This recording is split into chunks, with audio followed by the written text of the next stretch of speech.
The saga surrounding Shelly-Ann Fraser-Pryce suspension began on May 23, 2010, after she had competed in the Shanghai Diamond League meet.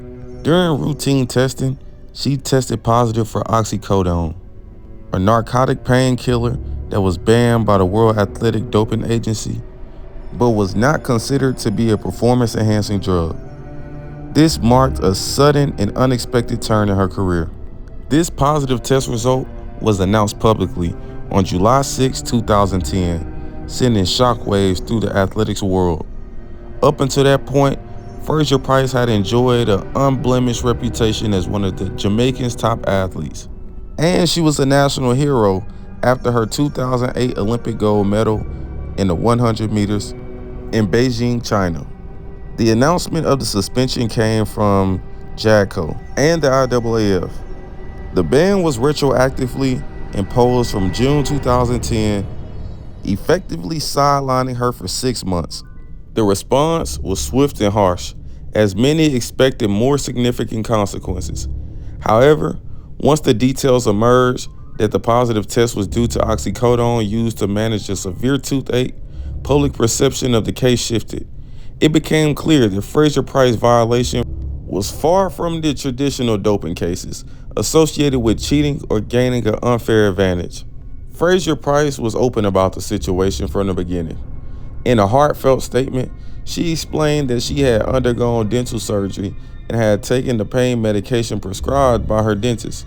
She had disclosed this to JADCO officials, but crucially, had not sought out a TUE or a therapeutic use of exemption, a technicality that led to the violation. She took full responsibility for the mistake, but made it clear that there was no intent to enhance her performance in any way. This transparency helped maintain much of her integrity amongst her fans and the wider public.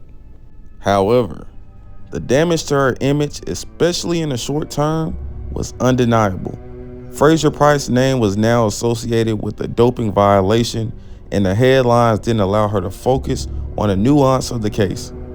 For many, especially casual followers of the sport, her reputation was tarnished, and she had faced the harsh scrutiny that often follows athletes embroiled in the doping controversies.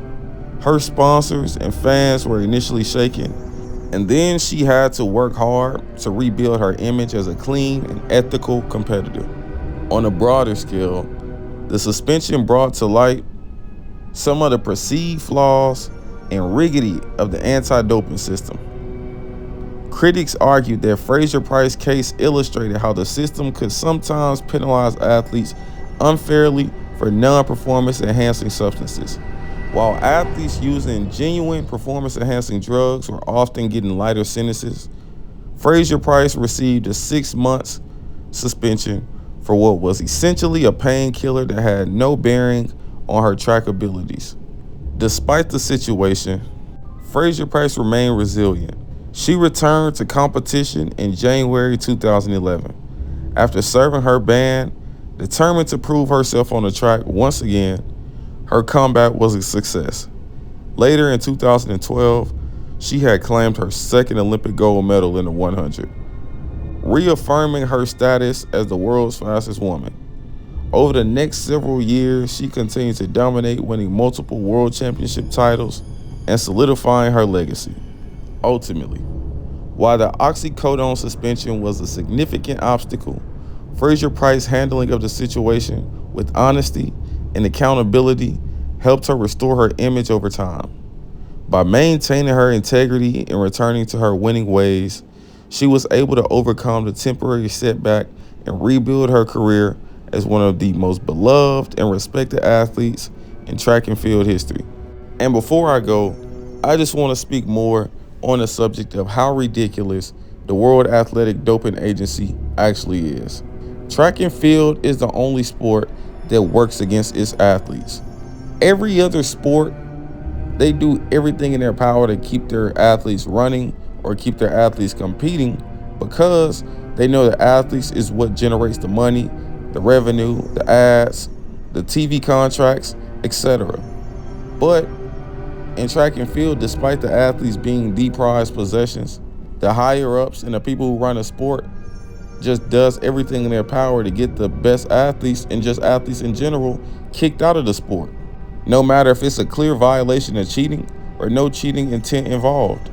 You mean to tell me a person can go have surgery, get a prescription for a drug, prescription for a medicine, and get banned despite having a prescription from their doctor just because y'all didn't give them an exemption or they didn't fill out a form for an exemption? I feel like them showing the prescription off rip should be enough for this whole nonsense to be thrown out.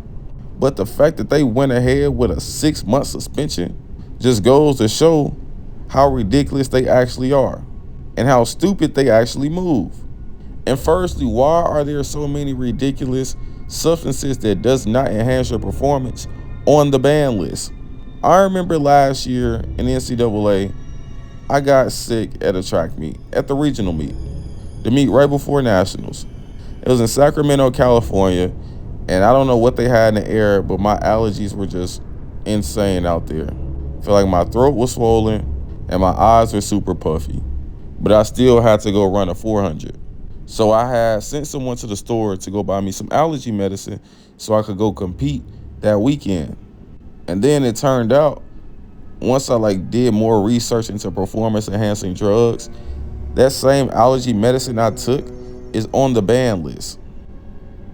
It has no effect on your performance, in no way, shape, or form enhance any type of performance. It's a FDA approved substance, but for some reason it's on the WADA ban list. I feel like if track and field wants to elevate, the most important thing that has to happen is track and field has to stop working against its own athletes and against its own people that makes them millions of dollars every single year.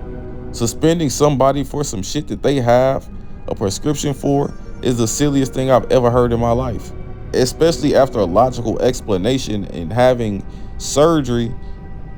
That just makes no sense to me. But y'all let me know what y'all think down below in the comments. Until next time, I'm out.